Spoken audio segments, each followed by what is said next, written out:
आप सबको जय मसीह की। हम परमेश्वर का धन्यवाद देते हैं इस अच्छे दिन के लिए जो परमेश्वर ने हमें दिया है कि हम उसकी महिमा कर सकें, उसकी आराधना कर सकें, उसके नाम को ऊंचा उठा सकें। भजन संहिता उसके 27 अध्याय में लिखा है कि यहोवा परमेश्वर मेरी ज्योति और मेरा उद्धार है, मैं किससे डरूं। यहोवा मेरे जीवन का दृढ़ गढ़ ठहरा है, मैं किसका भय खाऊं। हालेलुया। सचमुच में हमारा परमेश्वर महान है और वो हमारी ज्योति है ना। इसलिए हमें किसी भी बात से घबराने की जरूरत नहीं है, किसी भी बात से डरने की जरूरत नहीं है। इसलिए आइए थोड़ी देर के लिए, जब परमेश्वर ने ये समय हमें दिया है, हम उसकी महिमा करें, उसकी आराधना करें। इस समय को परमेश्वर के हाथों में सौंपें कि पिता आप अपने कंट्रोल में सारी चीजों को ले प्रभु जी। आप हमारी अगुवाई करें प्रभु जी, आप हमारी प्रार्थनाओं को सुने प्रभु। हमारे जीवन से आपके नाम को महिमा मिलने पाए, आपका नाम ऊंचा होने पाए प्रभु जी। हर एक बातों से पिता परमेश्वर हमारा आपकी महिमा करना प्रभु आपको ग्रहण योग्य होने पाए, हमारी आराधना आपको ग्रहण योग्य होने पाए। पिता आप दया करें, आप अनुग्रह करें पिता परमेश्वर।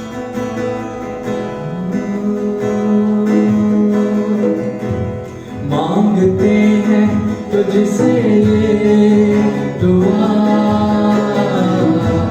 सुन ले मेरी खुदा। मांगते हैं तुझसे ये दुआ, सुन ले मेरी खुदा।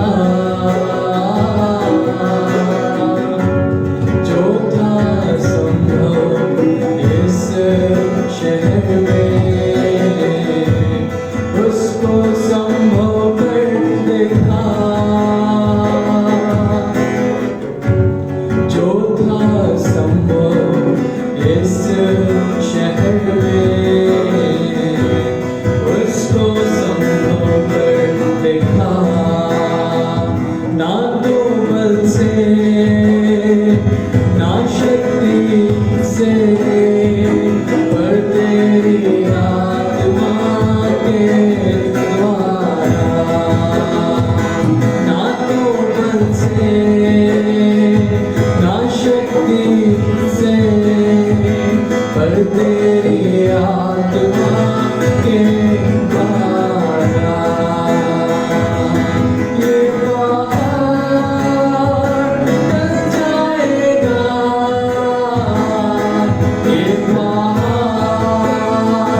टल जाएगा,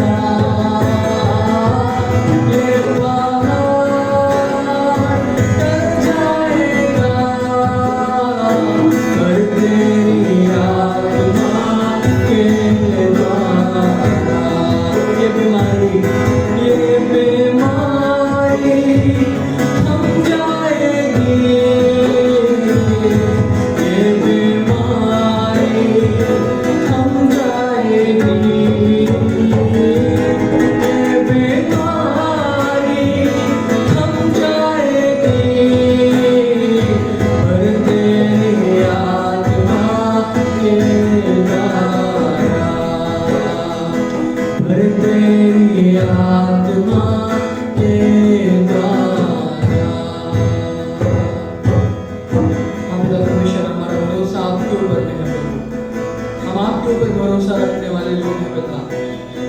पिता परमेश्वर इस बात को विश्वास करते हैं कि एक दिन आएगा जब हम इन सारी चीजों से आजाद होंगे प्रभु जी, इन सारी विपत्तियों से, इन सारी परेशानियों से, और आपका तेज, आपकी सामर्थ इस पृथ्वी पर के लोगों पर उतरेगी पिता परमेश्वर।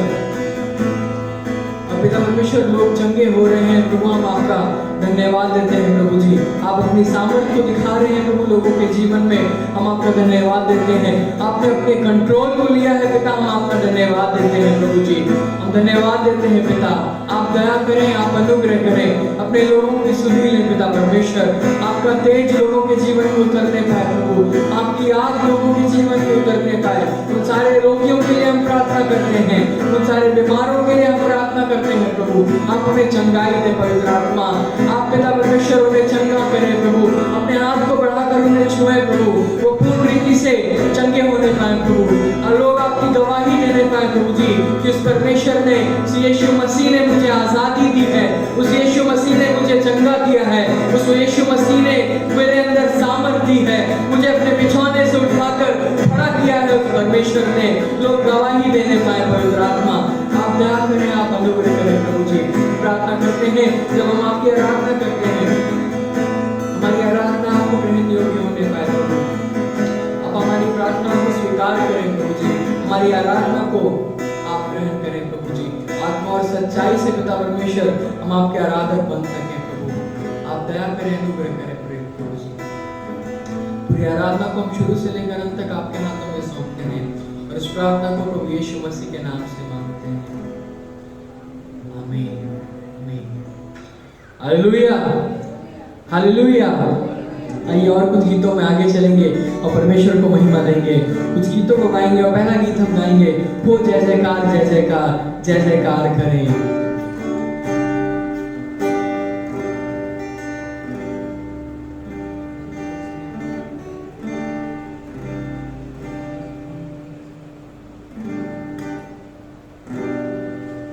आइए इस गीत को गाएंगे और परमेश्वर की महिमा करेंगे।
हालेलुया। आइए लगातार हम परमेश्वर की महिमा करेंगे और कुछ गीतों में और आगे चलेंगे। और एक बहुत अच्छा गीत है, उसकी महिमा करो बंधन टूट जाएंगे, मेरा यीशु मौजूद है यहाँ, है ना। इस गीत में बहुत अच्छी लाइन लिखी है कि ना हालातों से डर, थोड़ा विश्वास रख, वो वफादार है, थोड़ा रख तू सब्र, है ना। तेरे जितने रुके काम सब हो जाएंगे, मेरा यीशु मौजूद है यहाँ।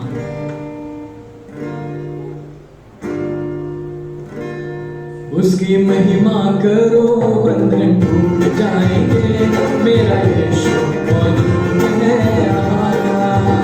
जितने बीमार हैं चंगे हो जाएंगे, मेरा यीशु मौजूद है यहाँ। उसकी महिमा करो बंधन टूट जाएंगे, मेरा यीशु मौजूद है यहाँ। जितने बीमार हैं चंगे हो जाएंगे, मेरा यीशु मौजूद है यहाँ। वो मौजूद है यहाँ, वो मौजूद है यहाँ, वो मौजूद है यहाँ, वो मौजूद है, वो मौजूद है यहाँ, वो मौजूद है यहाँ, वो मौजूद है यहाँ, वो मौजूद है।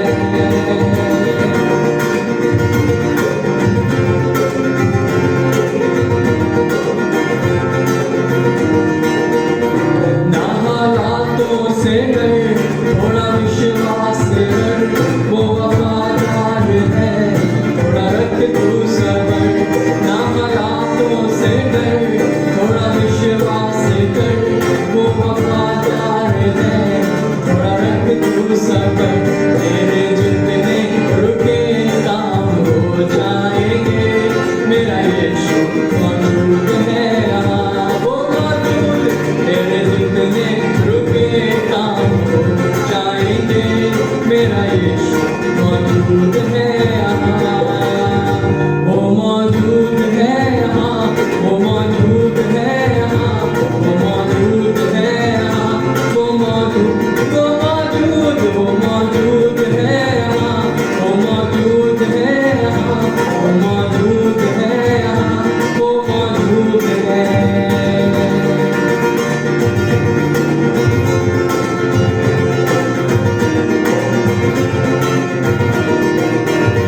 ना तू कमजोर हो, तेरी ताकत है वो तेरा हौसला, तेरी हिम्मत है वो।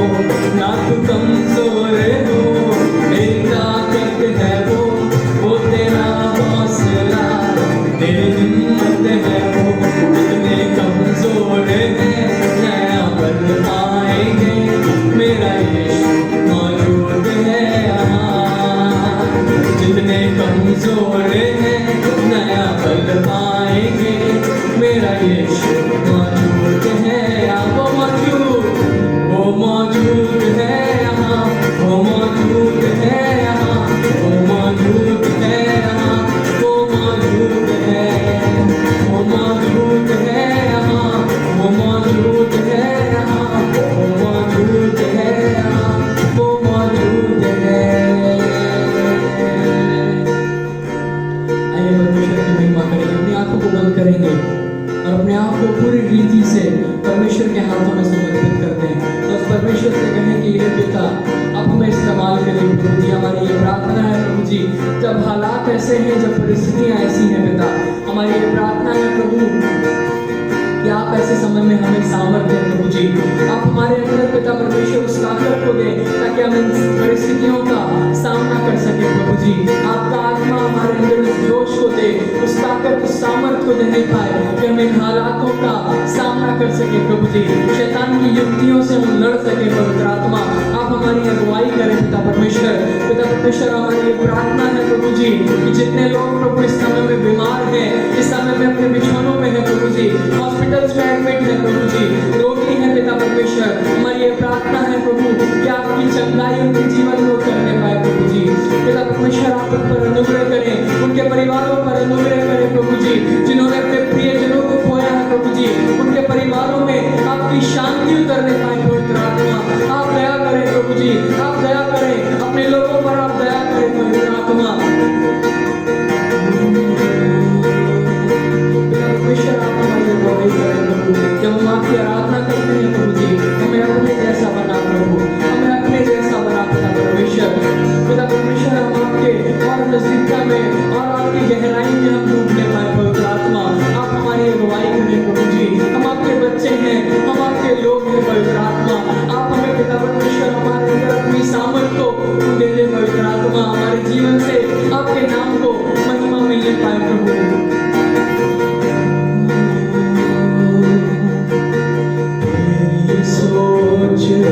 मेरी सोच बने, तेरी बातें मैं जुबान पे रखूं, तेरा मन जैसा मेरा मन हो, तेरी इच्छा मैं जीवन में करूं, तेरी सोच मेरी सोच बने, तेरी बातें मैं जुबान पे रखूं, तेरा मन जैसा मेरा मन हो, तेरी इच्छा मैं जीवन में करूं, ताज तेल से मसा तू कर, ताज तेल से मसा तू कर, आके रूह से भर दे मुझे, रूहे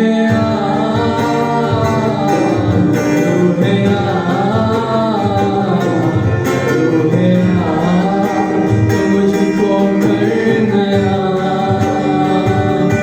तू सबको कर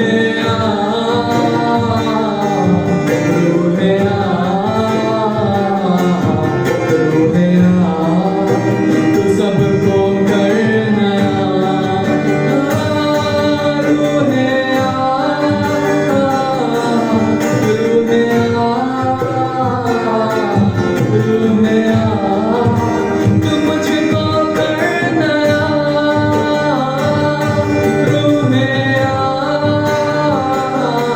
तू मुझको कर नया, तू सबको कर नया, सारे जहां में तुझसा कोई नहीं, तुझको छोड़ कोई प्रभु है ही नहीं, घुटने में टेकूं बस तेरे सामने, तू है मेरा प्रभु, तू मेरा पिता,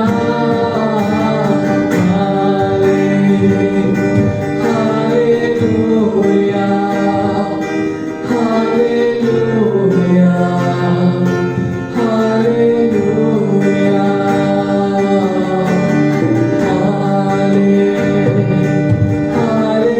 हालेलुया, हालेलुया, हालेलुया।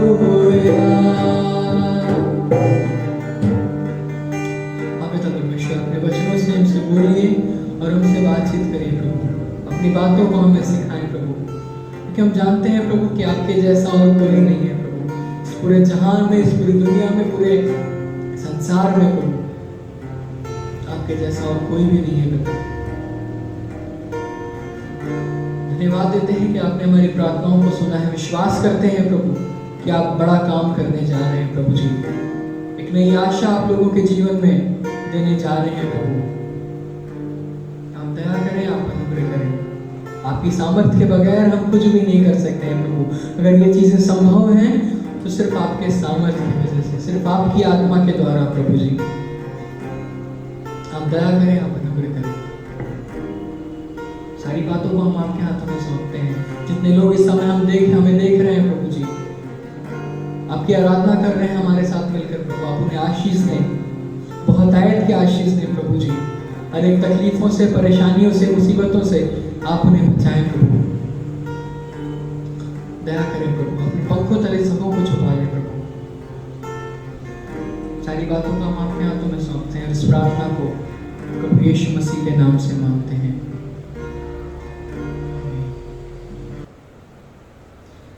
सबों को जय मसीह की। हम परमेश्वर का धन्यवाद देते हैं इस अच्छे दिन के लिए और इस अच्छी सुबह के लिए जो परमेश्वर ने हमें दी है। ये कलीसिया के तौर पर हम परमेश्वर की महिमा कर सकें, उसकी आराधना कर सकें।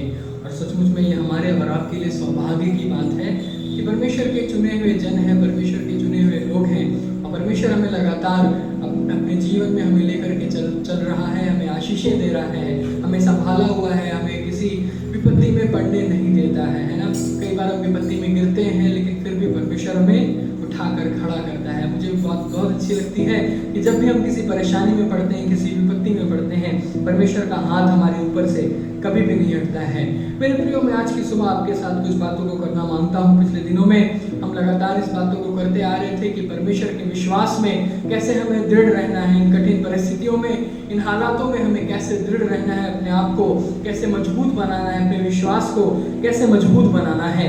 आज की सुबह मैं आपके साथ बात करना मांगता हूँ कि परमेश्वर के पीछे जब हम चलते हैं, कुछ चीज़ें हैं जिन बातों को हमें ध्यान में रखना है। कुछ बातें ऐसी हैं जिन बातों में हमें शायद परेशानियां होती हैं, कुछ बातें ऐसी हैं जिन बातों में हमें कठिनाइयां होती हैं, हमारे जीवन की कुछ परिस्थितियां ऐसी होती हैं जिस समय में, उन परिस्थितियों में हमें कई सारी परेशानियों का सामना करना पड़ता है, कई सारी विपत्तियों का सामना करना पड़ता है। लेकिन मैं आपको बताना मांगता हूँ, जब हम परमेश्वर के पीछे चलने वाले लोग हैं, जब हमने ये ठाना है कि हम उस परमेश्वर के पीछे चलेंगे, जब हमने इस बात को स्वीकार किया है कि हम पीछे नहीं मुड़ेंगे, मेरे प्रियो, मैं आपको बताना मांगता हूँ कि हमारे और आपके लिए उस स्वर्ग में एक बड़ा इनाम है। मेरे प्रियो, मैं आपको बताना मांगता हूँ, जब हम इस पृथ्वी पर रहते हैं, खास तौर पर उन लोगों के लिए जो परमेश्वर पे विश्वास करते हैं, आज की सुबह मैं आपके साथ बात करना मांगता हूँ कि परमेश्वर के चेले या परमेश्वर के पीछे चलने होने का मतलब क्या है, इसका अर्थ क्या है। या जब हमने इस बात को स्वीकार किया है कि हम परमेश्वर के चेले के तौर पर, यीशु मसीह के लोग, यीशु मसीह के बच्चे के तौर पर जब हम अपने जीवन में आगे बढ़ेंगे, किन चीज़ों को हमें ध्यान में रखना है। क्या जब परेशानियाँ या विपत्तियाँ आती हैं तो क्या हमें टूट जाना है, क्या हमें घबरा जाना है, या क्या हमें ऐसा सोचना है कि मेरे ही परिवार में क्यों ऐसी चीज़ें होती हैं, मेरे ही घर में ऐसी चीज़ें क्यों होती हैं, मेरे ही जीवन में क्यों ऐसी होती हैं, मेरे ही नाते रिश्तेदारों के साथ ऐसी क्यों चीज़ें होती हैं। लेकिन मेरे प्रियो, मैं आपको बताना मांगता हूँ, जो यीशु मसीह के पीछे चलने वाले लोग हैं, विपत्तियाँ तो उनके जीवन में आती हैं, लेकिन परमेश्वर की सामर्थ इतनी बड़ी है कि उनको हर एक विपत्ति से वो आज़ाद कर सकता है, उनकी हर एक परेशानियों से वो आज़ाद कर सकता है। मैं अगर आपको कुछ बातों को बताऊं, अगर आप मसीहियों के जीवन के मैं चूँकि थियोलॉजी का स्टूडेंट हूँ, मैंने क्रिश्चियनिटी की हिस्ट्री को भी पढ़ा है, बहुत सारी चीज़ों को मैंने पढ़ा है, उसमें से कुछ बातों को मैंने सीखा है और मैं आपके बीच में बताना मांगता हूँ। कुछ स्टैटिस्टिक्स हैं जो इस बात की गवाह हैं कि पिछले दिनों में, या जब से मसीहत शुरू हुई है, उन दिनों से कई लोग ऐसे हैं जो लोग परमेश्वर के लिए, उसके नाम के लिए शहीद हुए हैं। कई लोग ऐसे हैं जिन्होंने अपने प्राण को त्याग दिया, क्योंकि यीशु मसीह के पीछे चलने वाले लोग थे, वो यीशु मसीह के बातों को मानने वाले लोग थे, उसकी आज्ञाओं का पालन करने वाले लोग थे। और अगर आप स्टैटिस्टिक्स को देखेंगे तो यीशु मसीह के उठाए जाने के बाद 2000 साल पहले से 43 मिलियन लोग जो हैं वो शहीद हो चुके हैं। 43 मिलियन पीपल हैव मार्टियर्ड, है ना, इतने लोग शहीद हो चुके हैं क्योंकि वो यीशु मसीह के पीछे चला करते थे। 200 मिलियन से भी ज्यादा लोग आज के समय में सताव का सामना कर रहे हैं इस पूरी दुनिया में। 200 मिलियन से भी ज्यादा लोग आज इस समय में इस दुनिया में सताव का सामना कर रहे हैं, जिसमें से बहुत सारे बच्चे भी हैं, छोटे बच्चे भी हैं, जवान भी हैं, है ना, मिडिल एज लोग भी हैं, बुजुर्ग भी हैं।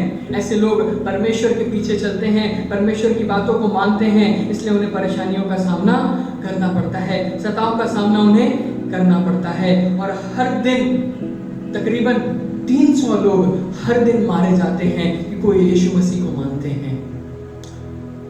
300 लोग प्रतिदिन, एवरी डे वो मारे जाते हैं क्योंकि वो यीशु मसीह के पीछे चलने वाले लोग हैं। मेरे प्रियो, मैं आपको बताना मांगता हूँ कि मसीह के पीछे चलना कोई आसान सी बात नहीं है, या सिर्फ कह देना कि हम यीशु मसीह को मानते हैं, हम यीशु मसीह के पीछे चलेंगे, है ना, लोगों को दिखाना कि हाँ, मैं यीशु मसीह के पीछे चलने वाला व्यक्ति हूँ, मैं उसकी सारी बातों को मानता हूँ। लेकिन ये इतना आसान नहीं है। कई लोग ऐसे होते हैं ना, जो जब आप उस बात को देखेंगे कि यीशु मसीह के पीछे एक बड़ी भीड़ चल रही थी, उसके चेले भी उसके साथ में थे, है ना, कई हजारों लोगों की भीड़ थी और यीशु मसीह ने उनके लिए भोजन का इंतजाम किया। मेरे प्रियो, मैं आपको बताना मांगता हूँ कि आज भी दुख के साथ कहना पड़ता है कि कई लोग ऐसे हैं जो सिर्फ उस मछली और उस रोटी के लिए यीशु मसीह के पास आते हैं।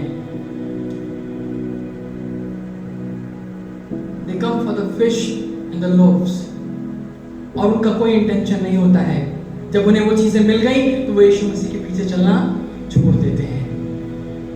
विश्वास में मजबूत हैं, लोगों को दिखाते हैं कि मेरा विश्वास बहुत मजबूत है, मैं परमेश्वर के पीछे चलता हूं, वो तब तक है जब तक उनके जीवन में परेशानी है।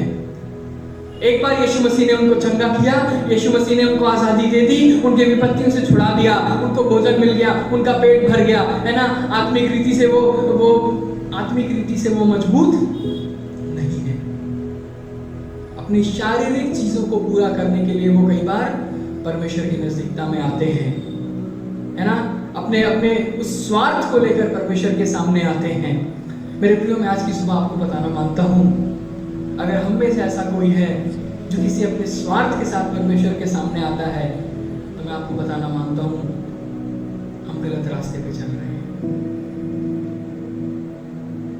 हमें कभी भी अपने स्वार्थ को अपने विश्वास के ऊपर में हावी होने नहीं देना है, खास तौर पर तब जब हम परमेश्वर की बातों को मानते हैं। चाहे कितनी भी विपत्तियां आ जाएं, चाहे कितनी भी परेशानियां आ जाएं, कभी भी हमारे अपने स्वार्थ को, या हम कभी सिर्फ इस इंटेंशन से ना आए परमेश्वर के सामने कि ठीक है मैं चंगाई पालूंगा, ठीक है मुझे पैसों की कमी है, मैं परमेश्वर के पास आऊंगा, मैं चर्च में जाऊंगा, मैं दुआ करूंगा, मैं प्रार्थना करूंगा, है ना, मैं वचन को पढ़ूंगा, मैं वचन को सुनूंगा, और मेरे पास जब चीजें पूरी हो जाएं तो मैं धीरे धीरे परमेश्वर के रास्ते से हट जाऊं। जब मेरे जीवन में संपन्नता आ जाए तब मैं परमेश्वर के रास्ते से फिर हट जाऊं। मेरे प्रियो, परमेश्वर ऐसा जीवन नहीं चाहता है, परमेश्वर ऐसे लोगों को नहीं चाहता है। परमेश्वर ने हमें पूरी स्वतंत्रता दी है, हमें आत्मा और सच्चाई से एक साफ मन, एक शुद्ध मन लेकर परमेश्वर की नजदीकता में आना है कि वो हमें स्वीकार कर सके। मैं आपको बताना मांगता हूं, आज की सुबह मेरे साथ आप निकालेंगे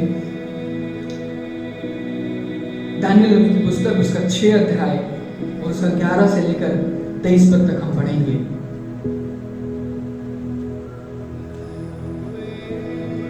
दानियेल नबी की पुस्तक, उसका 6 अध्याय, उसके 11 से लेकर 23 पद तक हम पढ़ेंगे। यहाँ पे ऐसा लिखा है, तब उन पुरुषों ने उतावली से आकर दानियेल को अपने परमेश्वर के सामने विनती करते और गिड़गिड़ाते हुए पाया। अतः वे राजा के पास जाकर उसकी राज आज्ञा के विषय में उससे कहने लगे, हे राजा, क्या तूने ऐसे आज्ञा पत्र पर हस्ताक्षर नहीं किया कि 30 दिन तक जो कोई तुझे छोड़ किसी मनुष्य या देवता से विनती करेगा वह सिंहों की मांद में डाल दिया जाएगा? राजा ने उत्तर दिया, हाँ, पांडियों और फरीसियों की अटल व्यवस्था के अनुसार यह बात स्थिर है। तब उन्होंने राजा से कहा, यहूदी बंदियों में से जो दानियेल है, उसने हे राजा ना तो तेरी और कुछ ध्यान दिया और ना तेरे हस्ताक्षर किए हुए आज्ञा पत्र की ओर। वह दिन में 3 बार विनती किया करता है। यह बात सुनकर राजा बहुत उदास हुआ और दानियेल को बचाने के उपाय से सोचने लगा और सूर्य के अस्त होने तक उसे बचाने का यत्न करता रहा। तब वे पुरुष राजा के पास उतावली से आकर कहने लगे, हे राजा, यह जान रख कि मांदियों और फरीसियों में यह व्यवस्था है कि जो निषेधाज्ञा का या आज्ञा राजा ठहराए वह नहीं बदल सकती। तब राजा ने आज्ञा दी और दानियेल लाकर सिंहों की मांद में डाल दिया गया। उस समय राजा ने दानियेल से कहा, तेरा परमेश्वर जिसकी तू नित्य उपासना करता है वही तुझे बचाए। तब एक पत्थर लाकर उस गधे के मुंह पर रखा गया और राजा ने उस पर अंगूठी से और अपने प्रधानों की अंगूठियों से मुहर लगा दी कि दानियेल के विषय में कुछ बदलने ना पाए। तब राजा अपने महल में चला गया और उस रात को बिना भोजन पड़ा रहा और उसके पास सुख विलास की कोई वस्तु नहीं पहुंचाई गई और उसे नींद भी नहीं आई। भोर को पौ फटते ही राजा उठा और सिंहों के गड्ढे की ओर फुर्ती से चला गया। जब राजा गड्ढे के निकट आया तब शोक भरी वाणी से चिल्लाने लगा और दानियेल से कहा, हे दानियेल, हे जीवित परमेश्वर के दास, क्या तेरा परमेश्वर जिसकी तू नित्य उपासना करता है तुझे सिंहों से बचा सका है? तब दानियेल ने राजा से कहा, हे राजा, तू युग युग जीवित रहे। मेरे परमेश्वर ने अपना दूत भेजकर सिंहों के मुंह को ऐसे बंद कर रखा कि उन्होंने मेरी कुछ भी हानि नहीं की। इसका कारण यह है कि मैं उसके सामने निर्दोष पाया गया और हे राजा, तेरे सम्मुख भी मैंने कोई भूल नहीं की। तब राजा ने बहुत आनंदित होकर दानियेल को गड्ढे में से निकालने की आज्ञा दी। अतः दानियेल गड्ढे में से निकाला गया और उस पर हानि का कोई चिन्ह न पाया गया कि वह अपने परमेश्वर पर विश्वास रखता था। Hallelujah, hallelujah. दानियल एक ऐसा व्यक्ति है, दानियल बाइबल के अंदर में एक ऐसा उदाहरण है जिसने अपने मरते दम तक परमेश्वर को नहीं छोड़ा, है ना। उसके सामने जो परिस्थितियां थी, वो जानता था कि ये राजा के लोग मुझे मार देंगे। वो जानता था कि अगर मैं इनकी आज्ञाओं को नहीं मानूंगा तो ये मुझे मार डालेंगे, मेरी मृत्यु होनी निश्चय है। इस बात का उसको वो जानता था, लेकिन उसको विश्वास था कि मेरा परमेश्वर इन परिस्थितियों को बदल सकता है। उसको विश्वास था, वो जानता था कि मेरा परमेश्वर मुझे शेर के मान से भी आजाद कर सकता है। वो जानता था कि अगर मुझे आग में भी डाला जाए, आग के भट्ठे में भी डाला जाए, तो मेरा परमेश्वर मुझे वहां से बचा सकता है। ऐसा परमेश्वर हमारा है मेरे प्रियो। मैं आपको बताना मांगता हूं, जब हमारे और आपके जीवन में जब आज परेशानियां हैं, घबराएं नहीं। ये चीजें हमारा कुछ भी नहीं बिगाड़ सकती, क्योंकि जब वो परमेश्वर हमारे साथ है, वो हमें मौत के मुंह से भी बाहर निकाल के ला सकता है ना। इमेजिन करें इस बात को, जब दानियल शेर के मान में डाला गया होगा, है ना, जब शेर उसके आसपास घूमते होंगे, है ना, उसको कैसा लगता होगा, उसको कैसा फील होता होगा, है ना। जब उनके मित्रों को उसको उस आग के भट्टी में डाला जा रहा होगा, क्या वो सोच रहे होंगे। लेकिन प्रियो, वो आखिरी दम तक निडर रहा। उसने परमेश्वर पे पूरी रीति से विश्वास किया। आज हम कई बार परमेश्वर पे पूरी रीति से विश्वास नहीं कर पाते हैं, अपनी समझ का सहारा लेने लगते हैं, अपनी बुद्धि को इस्तेमाल करने लगते हैं। मेरे प्रियो, मैं आपको बताना मांगता हूं, अगर कैसी भी परिस्थिति आपके जीवन में हो, परमेश्वर को काम करने दें, क्योंकि परमेश्वर आज ऐसे लोगों को चाहता है जो आत्मा सच्चाई से, अपनी बुद्धि से, अपनी शक्ति से उससे प्रेम रखें। सिर्फ थोड़े समय के लिए नहीं, या एक पर्टिकुलर टाइम के लिए नहीं, या एक पर्टिकुलर परिस्थिति के लिए नहीं, लेकिन हर समय, हर वक्त वो उस पर विश्वास रखें, परिस्थितियां कैसी भी हों। दूसरा कुरिन्थियों उसका 6 अध्याय और उसके 1 से 10 पद को जब आप पढ़ेंगे, तो वहां पर पौलुस कहता है कि दिखने में तो हम कंगाल लगते हैं, लेकिन बहुतों को धनवान बना देते हैं, है ना। पौलुस वहां पे कई सारी परेशानियों को बता रहा है कि जब लोग परमेश्वर के पीछे चलते हैं तो उन्हें किन विपत्तियों का सामना करना पड़ता है, किन परेशानियों का सामना करना पड़ता है ना। परमेश्वर का चेला बनना मेरे प्रियो, कहना तो आसान है, लेकिन बनना इतना आसान नहीं है। It needs a sacrifice. बहुत बड़े त्याग की जरूरत है। परमेश्वर के पीछे चलने के लिए बहुत बड़े त्याग की जरूरत है। अपनी सारी चीजों को, इन मोह माया की चीजों को छोड़कर हमें परमेश्वर के पीछे चलना है। एक बैलेंस करना हमें सीखना है अपने जीवन को। जब हम परमेश्वर के पीछे चलते हैं, हमारे जीवन में बैलेंस होना बहुत जरूरी है। मेरे साथ निकाल के पढ़ेंगे मरकुस रचित सुसमाचार उसका 10 अध्याय उसके 35 से लेकर 45 पद तक। मरकुस रचित सुसमाचार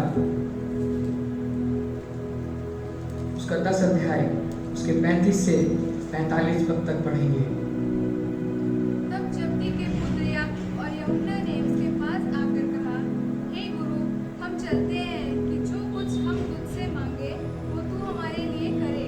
उसने उनसे कहा, तुम क्या चाहते हो कि मैं तुम्हारे लिए करूं? उन्होंने उससे कहा, हमें याद है कि तेरी महिमा में हम में से एक तेरे दाहिने और दूसरा तेरे बाएं बैठे। यीशु ने उनसे कहा, तुम नहीं जानते कि क्या मांगते हो। जो कटोरा मैं पीने पर हूँ, क्या तुम पी सकते हो? और जो बपतिस्मा मैं लेने पर हूँ, क्या तुम ले सकते हो? उन्होंने उससे कहा, हमसे हो सकता है। यीशु ने उनसे कहा, जो कटोरा मैं पीने पर हूँ तुम पियोगे, और जो बपतिस्मा मैं लेने पर हूँ उसे लोगे।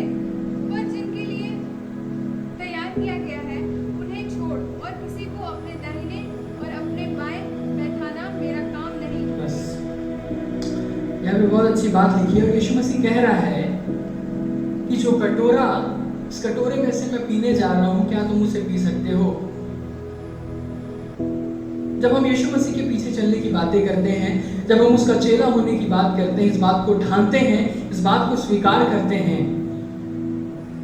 तो मेरे प्रियो मैं कहना मांगता हूं कि क्या हम और आप आज उस कटोरे में से पीने के लिए तैयार हैं? क्या उस दुख को सहने के लिए तैयार हैं? क्या उस कठिनाई का सामना करने के लिए हम तैयार हैं? क्या इन विपत्तियों को हम झेलने के लिए तैयार हैं? आज हमें आपको जांचने की जरूरत है। अपने जीवन में हमें अपने आप को झांकने की जरूरत है कि क्या हम अपने विश्वास में, क्या हम अपने उस निश्चय में, है ना, क्या हम अपने उस चुनाव में दृढ़ हैं? क्या हम उस कटोरे में से पी सकते हैं? क्या हम उस दुख को झेल सकते हैं? हमारे और आपके लिए बहुत ही महत्वपूर्ण बात है मेरे प्रिय, अपने आप को जांचना।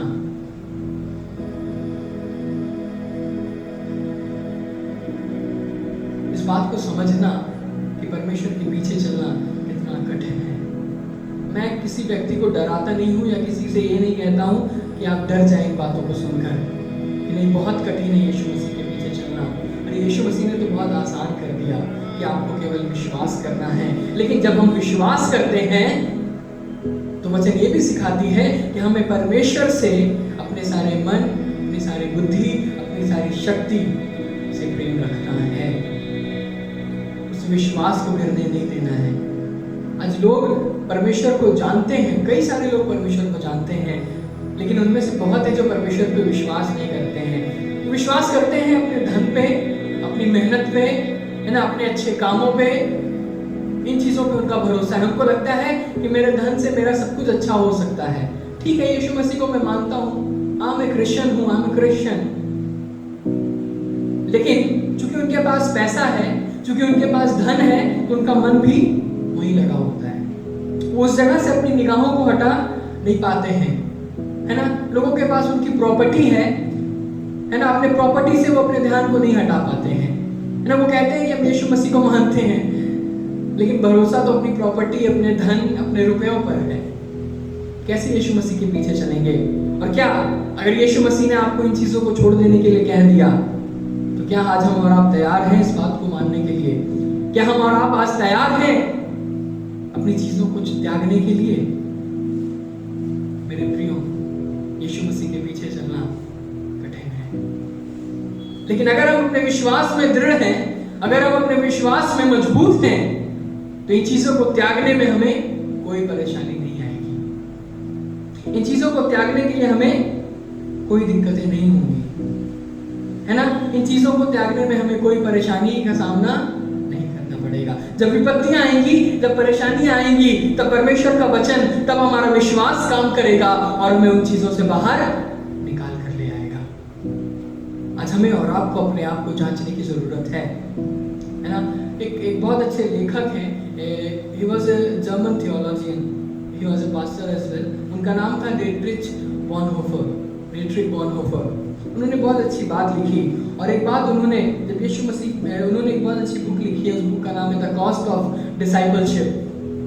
उसमें उन्होंने बताया है कि हम जब यीशु मसीह के पीछे चलते हैं तो किन कठिनाइयों का सामना करना पड़ता है। उसके साथ साथ उन्होंने कई बातों को बताया है। मैं इस बारे में अगले संडे भी प्रचार करूंगा, और उस समय मैं आपको बताऊंगा कि उस किताब में बहुत सी ऐसी बातें लिखी हैं जो आज भी लागू होती हैं और आज भी हमें समझने की जरूरत है। लेकिन एक बात उन्होंने कही है कि every man has a cross to take.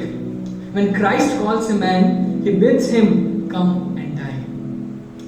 हर एक व्यक्ति को क्रूस उठाने की जरूरत है। हर एक व्यक्ति को अपना क्रूस उठाकर चलना है। और जब यीशु मसीह किसी व्यक्ति को बुलाता है, तो उस व्यक्ति को इस बात को ध्यान में रखना है कि अगर उसको क्रूस भी दे दी जाए तो वो उस बात को स्वीकार करेगा। अगर उसे मौत का भी सामना करना पड़े तो वो उस बात को स्वीकार कर सकता है। अगर उन परेशानियों का भी सामना करना पड़े, चाहे वो सताव उसके सामने में आए, चाहे उसे परमेश्वर के लिए शहीद होना पड़े, तो उस काम को करने के लिए तैयार है। मैं तैयार हूं, हम तैयार हैं, है ना। जब लोग हमें सताने के लिए आए, जब लोग हमें मारने पीटने के लिए आए, जब लोग हमें हमारे विरुद्ध में खड़े हों, है ना, जब लोग हमें परेशान करने की कोशिश करें, जैसा कि आज के समय में भी होता है। आज कई सेवक, परमेश्वर के लोग आज सताए जा रहे हैं। कई परिवार जो परमेश्वर के पीछे चलने वाले लोग हैं, उस सताव का सामना करना पड़ता है हमको, लेकिन वो अपने विश्वास में दृढ़ है, अपने विश्वास में मजबूत है, और वही विश्वास, वही परमेश्वर की करुणा उन्हें सामर्थ्य देती है कि वो उन चीजों का सामना कर सके, वो उन चीजों का सामना कर पाते हैं। मेरे प्रियो, मैं आपको बताना मांगता हूं, विश्वास करना, कह देना आसान है, लेकिन जब हम पूरी रीति से परमेश्वर पे विश्वास करते हैं, तो वो परमेश्वर ही है जो हमें सामर्थ देता है। तब ये बीमारी, तब ये महामारी हमारा क्या कर सकती है? वचन बताती है कि अगर तुम्हारा विश्वास एक राई के दाने के बराबर भी हो, तो तुम इस पहाड़ से कह दो कि वो उस जगह से हट जाए, विल मूव, वो हट जाएगा। लेकिन ये संभव है परमेश्वर की आत्मा के द्वारा। और जब तक परमेश्वर का आत्मा हमारे अंदर में नहीं होगा, जब तक हम उस परमेश्वर को अपने जीवन में काम करने नहीं देंगे, ये चीजें संभव नहीं है। हम अपना दिमाग लगा सकते हैं, हम अपनी समझ का सहारा ले सकते हैं, हम अपने धन का सहारा ले सकते हैं, हम अपनी जान पहचान का सहारा ले सकते हैं, लेकिन मैं आपको बताना मानता हूं कोई भी चीजें सफल नहीं होगी जब तक परमेश्वर उसमें इंटरफेयर नहीं करेगा। जब तक परमेश्वर उसमें इंटरवीन नहीं करेगा, तब तक कोई भी चीजें सफल नहीं होने पाएंगी। लिखा है ना वचन में कि यदि घर को यहोवा ना बनाए, उसके बनाने वाले का परिश्रम व्यर्थ है, यूजलेस, कोई फायदा नहीं है। दुनियावी ताकत से, दुनियावी लोगों की मदद से, या हम अपने धन से, इन चीज़ों से, प्रॉपर्टी से, अगर हम इन चीज़ों से चाहते हैं कि हम इन परिस्थितियों का सामना कर लेंगे, संभव है मेरे प्रियो। परमेश्वर पे विश्वास रखें, परमेश्वर आपको सामर्थ देगा, परमेश्वर आपको सिखाएगा, वो पवित्र आत्मा आपकी अगुवाई करेगा। हालेलुया। आइए अपनी आंखों को बंद करें और परमेश्वर से कहें कि हे पिता, हमारी ये प्रार्थना है कि आप हमें वो सामर्थ दें। पिता परमेश्वर, जब हमने इस बात को स्वीकारा है कि हम आपके पीछे चलेंगे, आपके चेले के रूप में, पिता परमेश्वर, हमारा सिर्फ एक ही इंटेंशन हो कि हम आपको और गहराई से जान सके, आपको और पा सके। पवित्र आत्मा अपने जीवन में, आपकी आत्मा हमारे जीवन में काम करने पाए। हम अपनी बुद्धि, अपनी समझ, अपनी बातों से नहीं, लेकिन आपके आज्ञा के अनुसार और आपकी अगुवाई के अनुसार अपने जीवन में आगे बढ़ते चले जाने पाए पिता। चाहे कैसी भी परिस्थितियां हो, कोई भी बीमारी, कोई भी तकलीफ, कोई भी विपत्ति हमारे सामने आए, चाहे हमें आपके नाम के लिए मरना पड़े प्रभु, हम तैयार हैं। ऐसी सामर्थ हमारे अंदर में हो, दया करें, आप अनुग्रह करें। हम सारे लोगों को आपके हाथों में सौंपते हैं, जितने लोग हमें देख रहे हैं, हम सबों को आपके हाथों में सौंपते हैं। अपनी महिमा के लिए इस्तेमाल करें प्रभु, अपने राज्य के लिए इस्तेमाल करें प्रभु। सारी बातों को आपके हाथों में सौंपते हैं और इस प्रार्थना को प्रभु यीशु मसीह के नाम से मांगते हैं, आमीन। प्रशंसा हो